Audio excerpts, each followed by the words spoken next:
ॐ नागेन्द्रहाराय त्रिलोचनाय भस्मांगरागाय महेश्वराय नित्याय शुद्धाय दिगंबराय तस्मै नकाराय नमः शिवाय मंदाकिनी सलिलचन्दनचर्चिताय नन्दीश्वर प्रमथनाथ महेश्वराय मन्दारपुष्पबहुपुष्पसुपूजिताय तस्मै मकाराय नमः शिवाय शिवाय गौरीवदनाब्जभृङ्ग सूर्याय दक्षाध्वरनासकाय श्रीनीलकण्ठाय वृषध्वजाय तस्मै सिकाराय नमः शिवाय वसिष्ठकुम्भोद्भव गौतमादि मौनीन्द्रसेवाचितशेखराय चन्द्रार्कवैश्वानरलोचनाय तस्मै वकाराय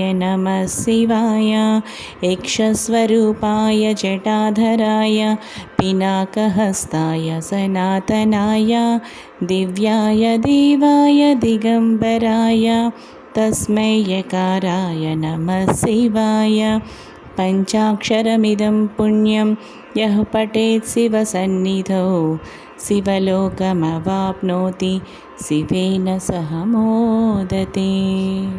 ఫ్రెండ్స్, ఈ శివ పంచాక్షరి స్తోత్రం ప్రతి ఒక్కరికి షేర్ చేయండి. అలాగే ఈ వీడియోని లైక్ చేయండి. మరో మంచి వీడియోతో కలుస్తాను.